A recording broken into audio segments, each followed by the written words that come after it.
Dear Diary, making the decision to immigrate to Calgary felt like I was placing an Amazon order for freedom, endless possibilities, social security, and a beautiful world of seamlessly integrated multiculturalism.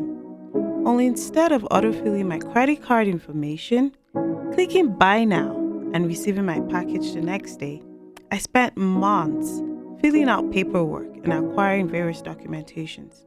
And I spent years waiting for my visa. And when my metaphorical package finally did arrive, it wasn't exactly what I ordered.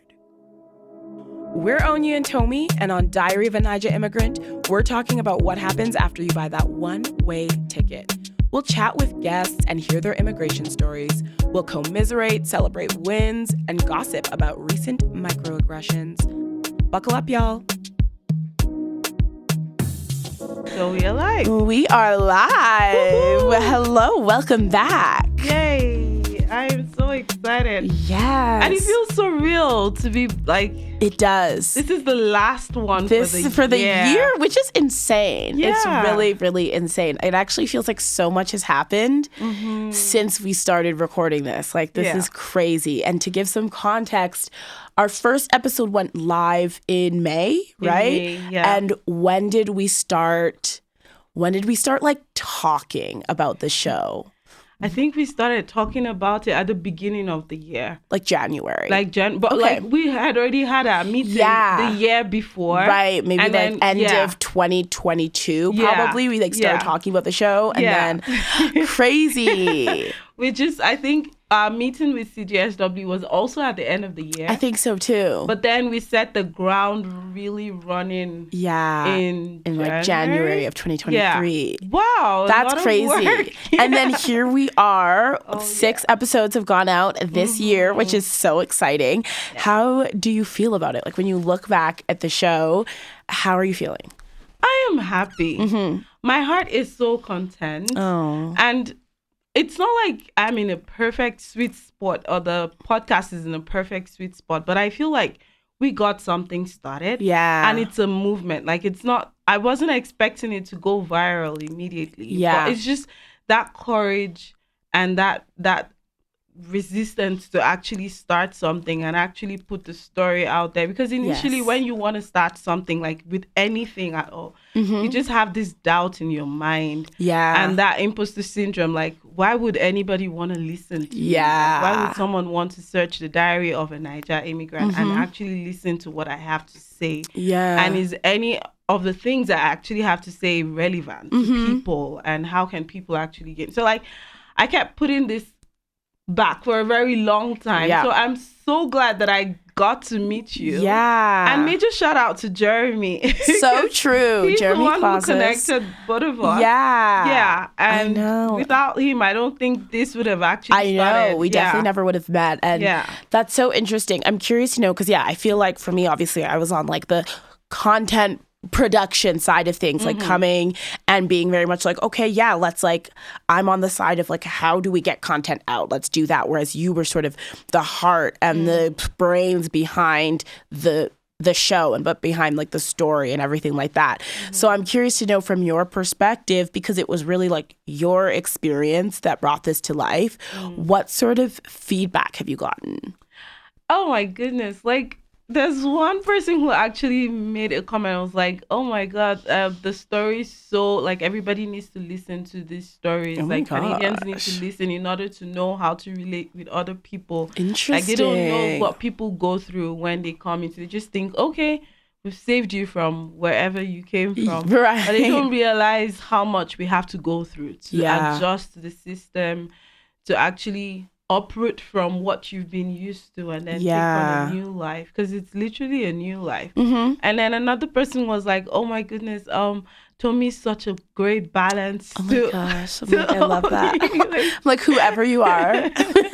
Shout out to you. Shout out to you. You're amazing. Thank you.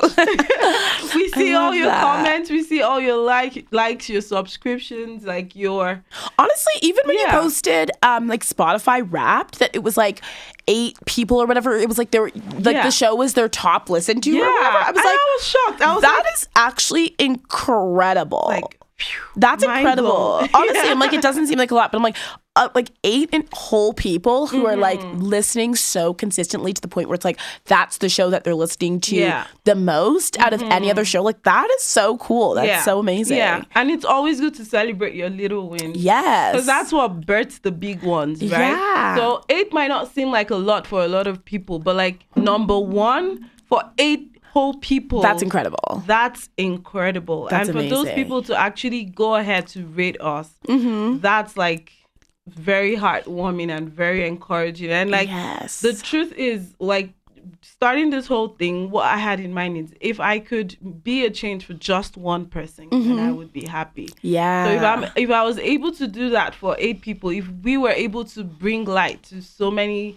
issues and concepts and things happening for 8 people, and I feel like we should be proud. That's huge. That's huge. That's honestly like a lot. And I know I wasn't like, the plan was we were just supposed to like recap and chat. I wasn't supposed to be interviewing you, but all of a sudden I have all these questions. So somehow I'm interviewing you.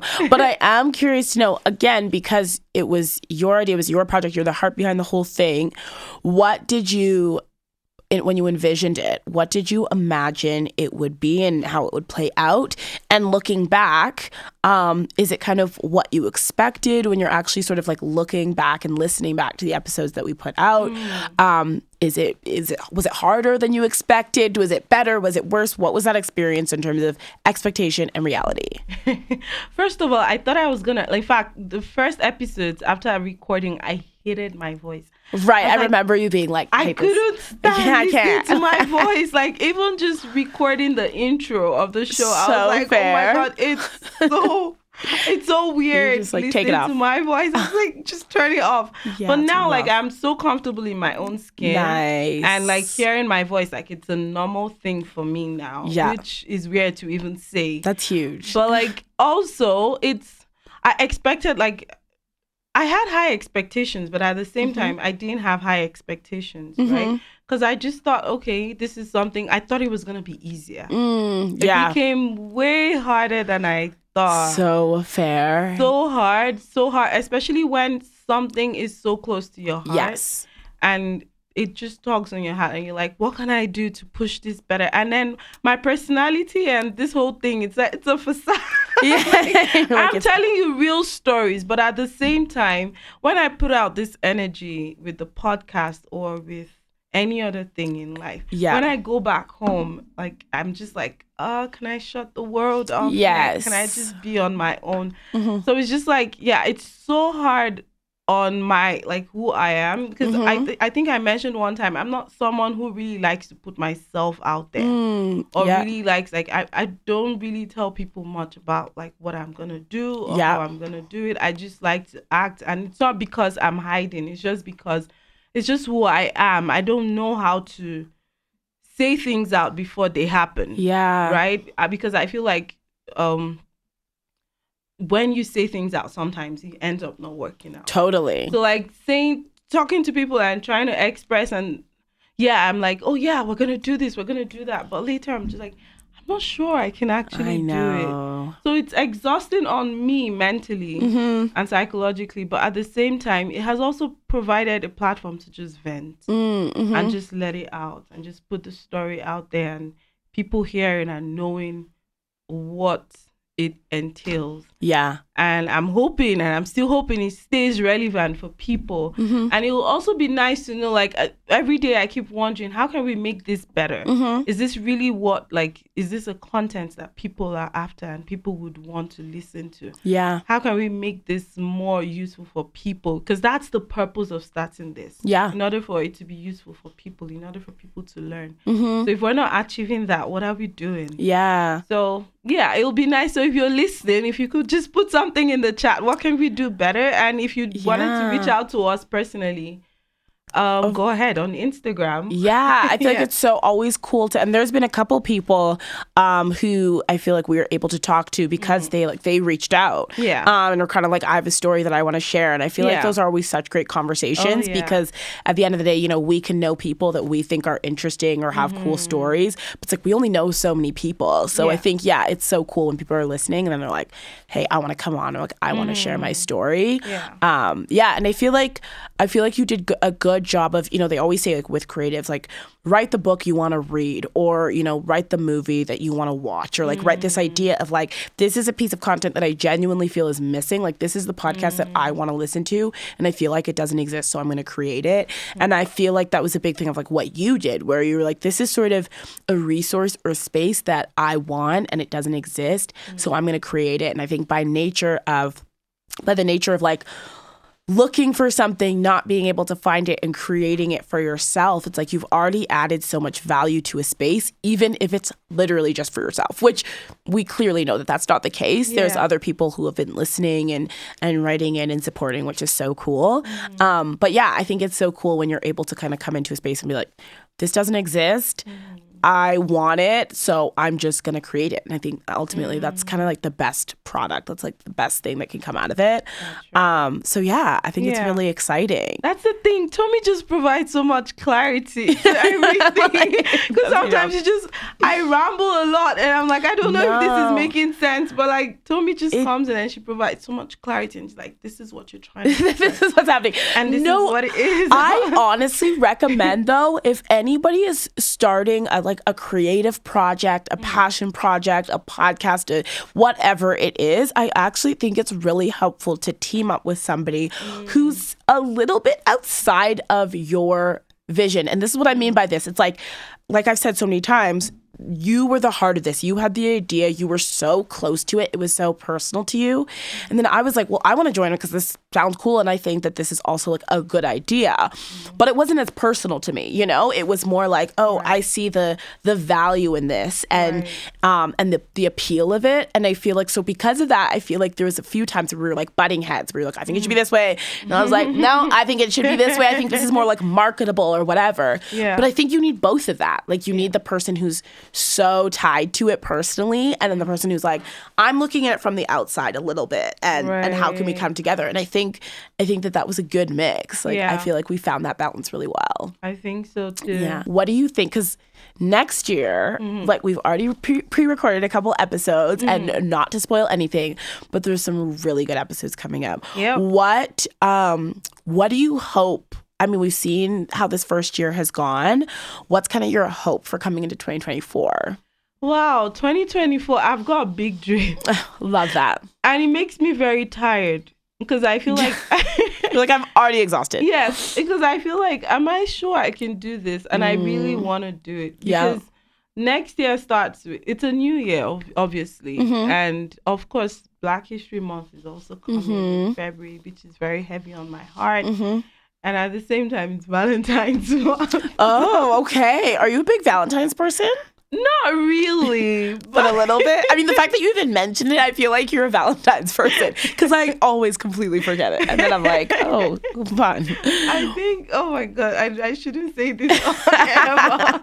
No, we love it. I think Valentine's was like, maybe when he consolidated that I was going to get married to my husband. Oh, that's fun. Yeah. Okay, so it's like a meaningful season. Yeah, it's kind of very meaningful. Yeah. And then also, like, I feel like it's also something, I don't know.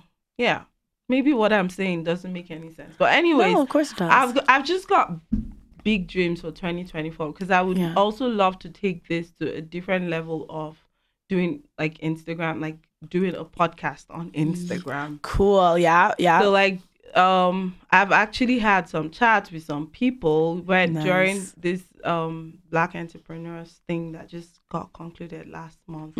And I met so many people who my mind just got blown by their ideas and and then I just started thinking like we could actually we don't have to wait until we come to the studio and record this thing. Why not just do an Instagram live with some of these people? Yeah. And let them come on and just spew some knowledge and like help us grow. Because that's what we're here to do. We're here to grow together. We're here to learn together. We're here to help each other and just be a shoulder for each other. Yeah. So why not? Let's just start something like an Instagram live. Love that. Type of thing.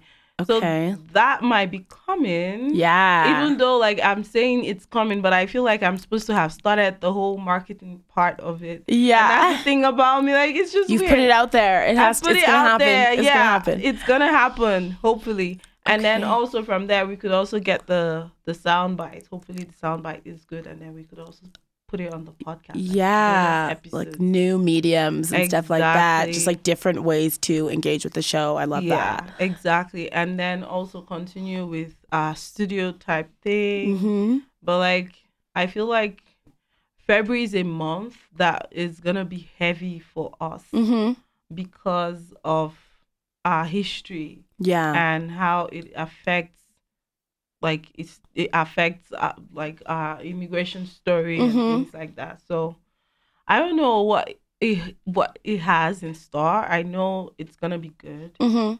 But I'm just hoping for the energy and the strength. Yeah. To keep going. How do you balance that when you have all these dreams for the podcast or for other creative projects, and at the same time, like, you still have your life, you still have your full-time job, you still have all of these other things to kind of navigate. So obviously you probably can't execute on your dreams though as quickly and, you know, as much as you would like to. So how do you kind of like keep the fire going, stay excited, keep sort of growing and expanding, but still kind of give yourself a break and knowing that, like, I need to rest, I have to do this slowly? And yeah, how do you like balance those? I don't know. Yeah, fair. You're like, hard. I do not. Yeah. I do not balance I don't know if I balance it. Okay, fair. Yeah, because like it's I have a full-time job where it's basically I have to be creative every time. Right. Because I'm a video director. So I have to shoot, I have to edit, I have to come up with a concept, the idea and all of that. So like that in itself is draining when you do that as a 9 to 5. Yeah. And then I have a full-time photography business. Yeah. Where I also have to come up with so many sessions, try and get leads in order for me to have clients that I'm photographing. And I'm like just trying to put myself out there because that's also something I'm very passionate about. Yep. And then I have the podcast that, and everything needs content. And that's why some people have like their full-time job is content creation. Yeah. Because like it's a full-time job. And then you also have to put out content in order to get the leads. Because what's the essence of doing all this we're doing if you're not trying to get leads? Yeah. And people are not listening. And people don't even know that this thing exists, right? So, and then I'm a full-time mom as well. Yeah. In fact, my son is somewhere in the studio right now. Somewhere. So it's that's a lot. Yeah. Sometimes it could be very overwhelming. Like this morning, I woke up and I couldn't get up. I was just in bed. I was supposed to go to the gym. I couldn't. Yeah. I was just so exhausted. And yeah, but you have to get up because you have 2 kids, very young kids that need you. And you have other things like big dreams. But like, if there's anything this year has taught me, it has taught me to just keep going and keep trying. It doesn't matter how, like, if this is not where I want the podcast to be, obviously. This is not, I would have hoped, like, everybody hopes that it whatever they put their hands and their endeavors into doing would become very popular and people would know about it and all. Sure. It's not as popular as I would have loved for it to be. But obviously, if we didn't get started at all, then nobody would have known about it. But we've gotten started. Yeah. And that's the most important thing. We've set the ground moving. And it means something. Yeah. Right? And that's one thing I have learned from this year. I've learned to be comfortable in my own skin and to not beat myself up a lot. Yeah. And I'm not going to say like it's 100%. I don't do that. But like I've gotten more comfortable with myself. Yeah. Imposter syndrome has shed off a little bit from me. And I'm more comfortable into like doing things and putting myself out there. Even though later on I get exhausted at the end. Yeah. Like, yeah. Okay. Yeah. I love that because you're saying like this is what you've learned from sort of working on this project and just getting more comfortable with yourself, getting more comfortable putting yourself out there, all of that. What's something you would say that you've learned from interacting with everybody that we've talked to so far? What's something that you've learned from other people's stories? Oh my goodness. There's so many heartwarming stories. Like, first of all, I want to give a shout out to all the people that have been here. Yes. Starting from you, Tomi. Oh my gosh, you also yes. Well, you were the first one. So yes. You, me, so true. Episodes 1 and 2. It wasn't easy. Like, yeah. I can't imagine how hard it must be just putting. I don't think we've had any guest that has held back. Yeah. Like, everybody has just come with open hearts and open mind and have just expressed themselves and told us some vulnerable stories. Yeah. Like, it's been amazing. It really has been. Yeah, it's been so good. Shout out to everybody. Tomi, Sam, Maria, everybody, every single person. Ejeme. Yeah. You guys have been so amazing. And So thank you good. for sharing your story with the world. Sometimes we're like, we don't know if people are ready for our stories or are prepared to hear our stories or even care about what we have to say.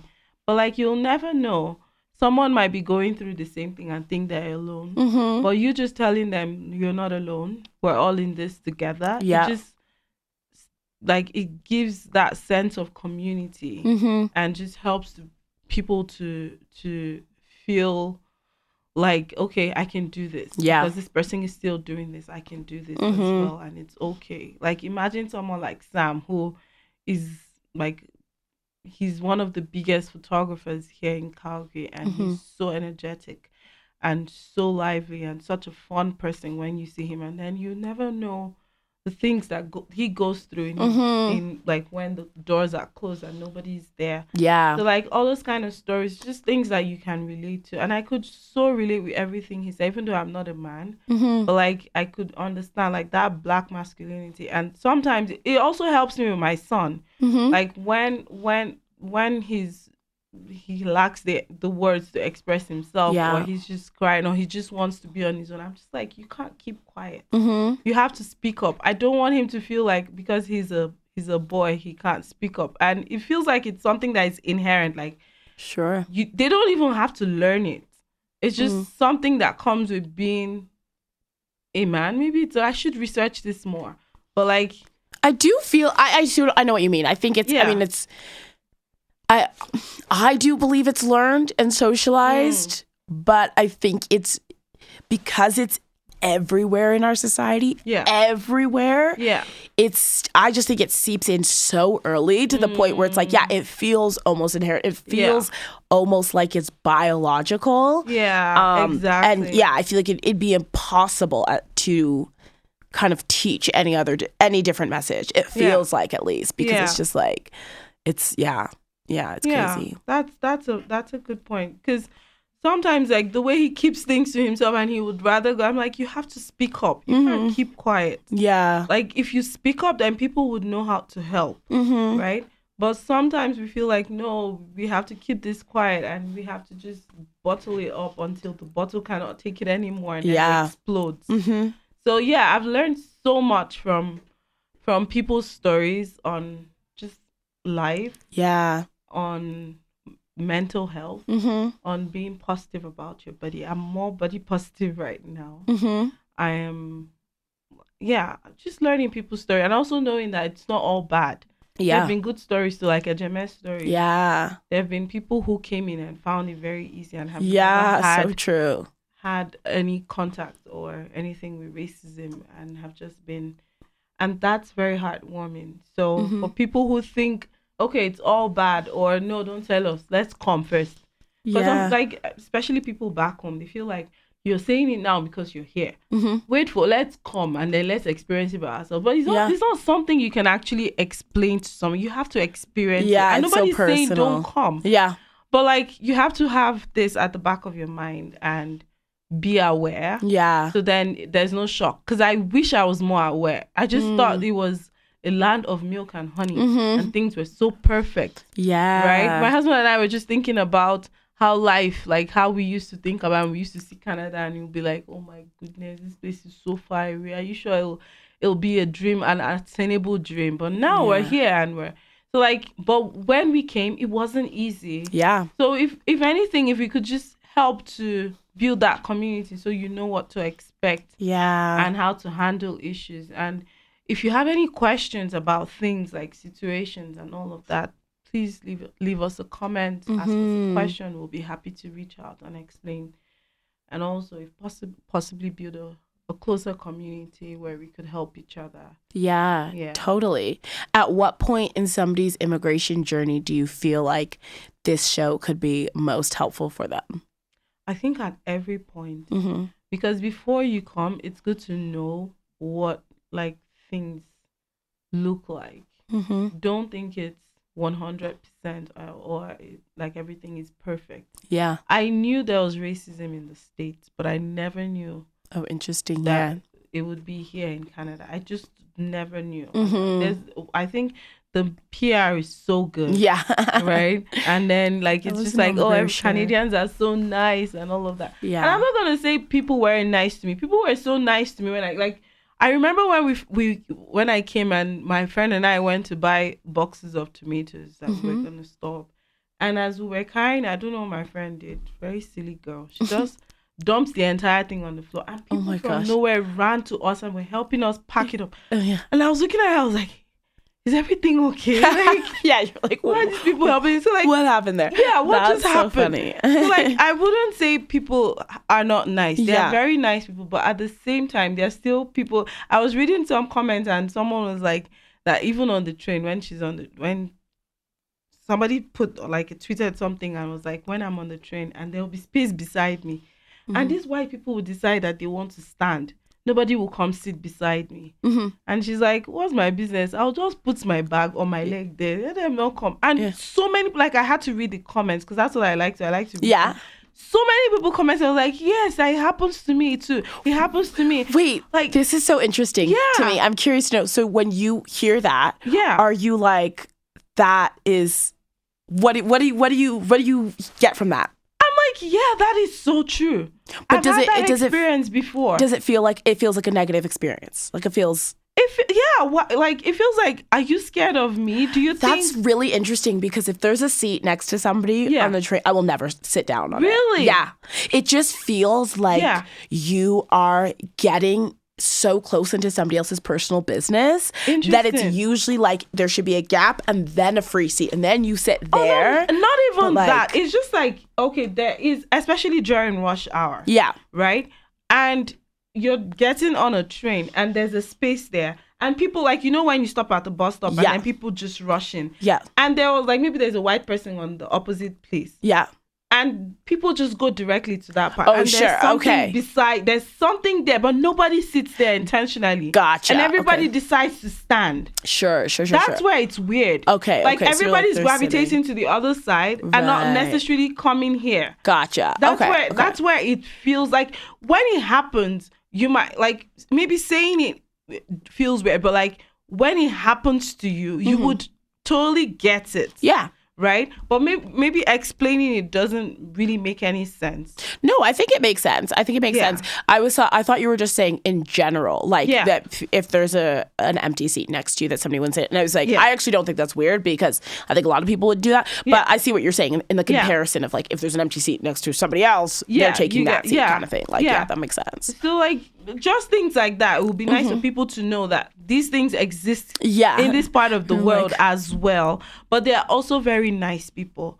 I've been blessed with very wonderful bosses. Yeah. I've been blessed with great colleagues. But at the same time, sometimes they don't know what to do with me. Sure. Especially when I first started. Now I'm just like the Nigerian me, I'm just like, what's up? You want to say something, say it out. You know how to navigate this space. Exactly. Yeah. But like initially it was just like, should we say this? Do they think it's inappropriate or something like that? But at the same time, when they say it and it's inappropriate, it's also weird. Yeah, so of course. It's just a weird balance. Yeah. Right? And also like people here, sometimes it can feel so lonely. And it could feel like, okay, whatever you're going through, I'm the only one going through this. Yeah. And it hurts so bad and things like that. But like just knowing that you're not alone and like we have a community. I was watching, there was one video that went viral one time, was it 2 months ago, of a girl who was just really crying. And she was like, I feel so alone. I feel so lonely. I don't know what to do. Like, I know my parents want me to do so well. Her parents are back home and she's the only one here. And she was just crying and wailing and everything. And the comment again, like I'll always do. Yeah. someone was like, we haven't even gotten to the depth of the winter, and you're already feeling like, you say, yeah, I feel bad for her. Someone was like, oh, where is she? We need to surround her. Like, people could understand and could relate with what she was going through. Or people in Nigeria was like, oh yeah, come back home. Right. That kind of thing. Right. So,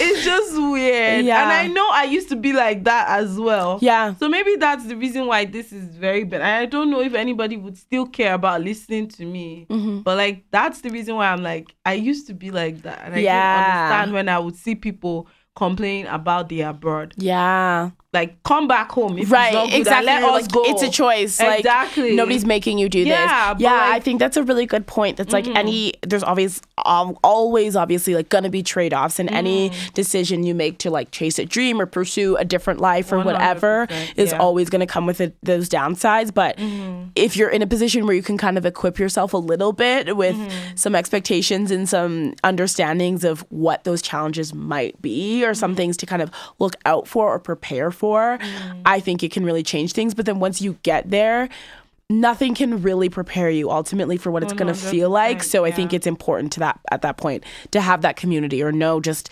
okay, I know I'm not alone. And maybe even if you don't physically have those people around you, to just know like, okay, I can do this because that person did it, or I'm hearing that person's story and like they went through the same thing. I'm like, I'm not weak, I'm not crazy. This is just what happens, sort of thing. So I think that's a really good point. Like the before and during, it's so important to just kind of know and hear those stories and like, feel that. And how about you? You've been asking me all these questions. How about you? Like, what have you taken away from? Do you feel like this podcast has been beneficial to you and your journey and your story and like just hearing other people's stories? Like, do you think it has done anything for you personally? Yeah, I think it's really interesting. I think I have this idea of sort of the hallmark challenges of coming from one place to another place. And I think I have this idea of what those struggles would be based on my experience, based on my secondhand experience with my family, that type of thing. And so I think it's been really interesting to hear so many people's stories and just hear like just the difference of experience, the difference in struggle from people who have come here. And even just like you would have an idea of like, okay, yeah, immigrating would be challenging for these reasons. I feel like I could really list them off of like, yeah, it's very isolating. You miss home, you miss this, you miss that, like all of that stuff. But I think it was really interesting hearing how it affected people in such different ways based on like their upbringing, based on when Ejima was talking about like entrepreneurship, that was really, really interesting. That was like such an eye-opening thing that I was not aware of. This idea of like the stigma around being a business owner and how that's such a shift. How like here, if you're a business owner, it's like, yeah, that's great. That's what everybody wants to be, you know, your own boss, that type of thing. And she was saying like, no, back home, it's like a sign of you like struggling. It's, you know, it's embarrassing, all of this stuff. I just thought that was so interesting. So I think for me, having this sort of like big picture kind of general idea of the struggles of immigrating to any different space, much less from Nigeria to Calgary, where it's like Calgary specifically, or Alberta or Canada, I mean, like whether you have your like weather implications, you have your cultural implications, you have like there's so many different things. But yeah, I think just hearing the individual angles of it, the unique takes, was such a reminder of how at the end of the day, like we all hold so many different pieces that can get like exposed or be like vulnerable or can really get like triggered based on our different experiences. And so to hear from people how their immigration journey kind of woke up different parts of them or like triggered different like wounds or something like that they had, I think was like really, really interesting for me. I just like loved that. And yeah, I loved everybody's stories. I thought everybody's stories were like so great.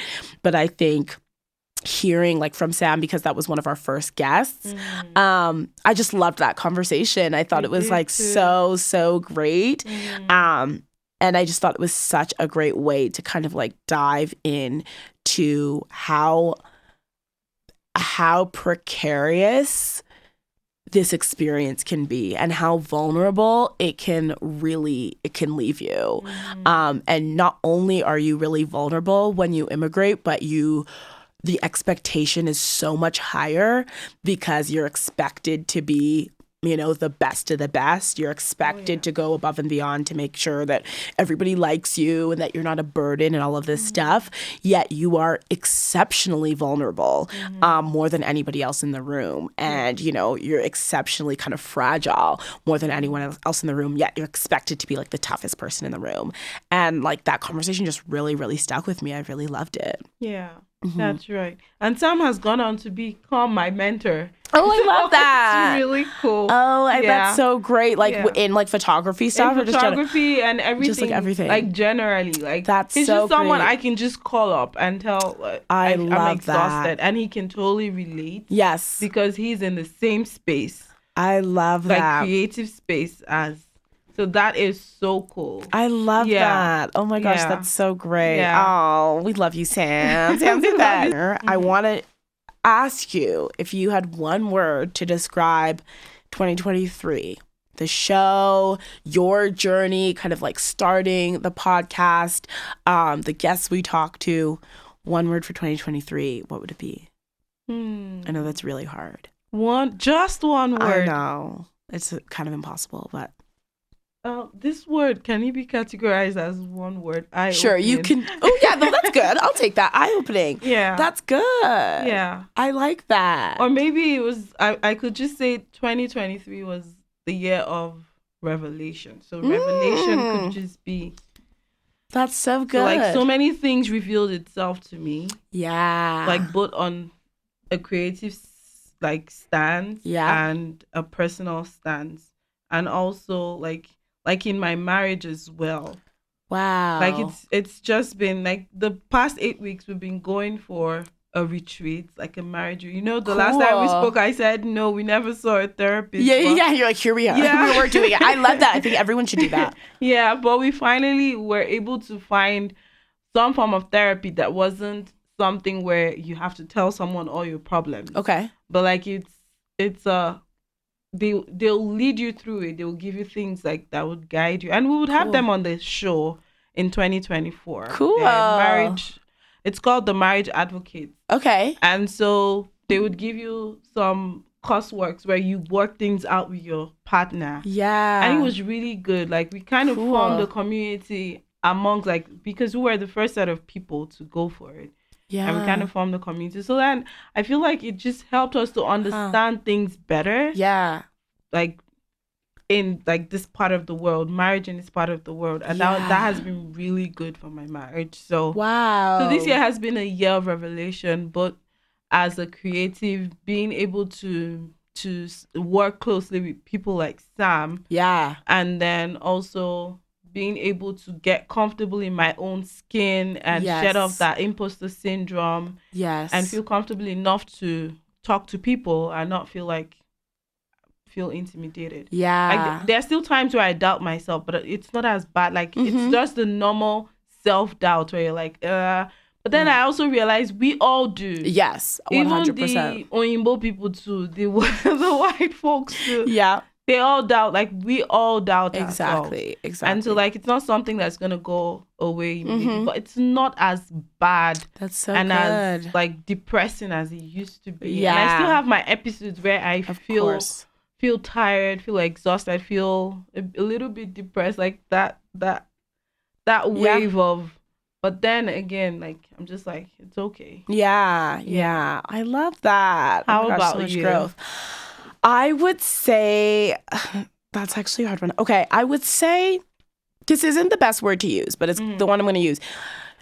Grounding. And the reason I say that is I feel like I was coming from a place of just trying to prove so much and doing so much and having so much on the go and kind of like reaping the benefits of all of this work, but then kind of being like, okay, but what do I actually want my life to look like? And I feel like I have this vision of like being in like a boat or a canoe or something and coming to the top of the waterfall.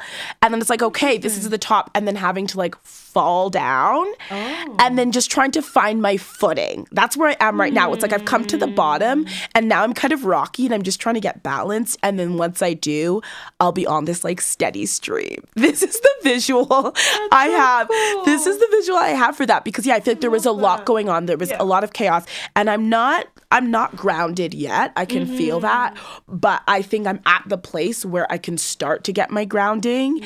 And I'm speaking that over 2024. I am manifesting like a very grounded 2024. But yeah, I think with the show, that was a really big part of it, is just being in a state where when it came to like my content creation, it was way less about like having a story, having an angle and putting it out there. I really didn't do that much writing this year. And so I loved that the content creation was really about just like listening and dialoguing. And it felt very open-ended and like I was really in a space to just absorb what the world had for me, as opposed to feeling like, okay, I have to have a voice, I have to have a take on something, I have to have an angle, I have to put something out.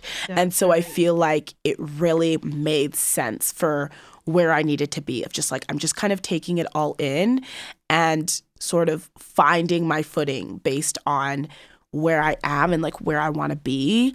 And so, yeah, I think just being able to like talk to people, hear people's stories, just connect is such an important part of that. Because I don't know about you, but I feel like every time I have a good conversation with someone or feel connected or have a good energy exchange, I just feel so much more confident in like where I want to be and what I want to be doing, you know, and just feel so much more grounded in myself of like, yeah, that felt good. And that's what I want to do. More of that, you know, less of the pushing and the trying and proving, and just more of connecting, you know? And I think that was so important for that. That is so good. Yeah. That's really good. Because I think like one of the major things that we uncovered in your story is the whole identity issue. Yes. Just trying to prove to people like I am this, I am that. Going into sports to prove to people, having multiple degrees just to prove that I am this. But like you get into that point where you're like, okay, I'm here and it's wavy, but I'm still gonna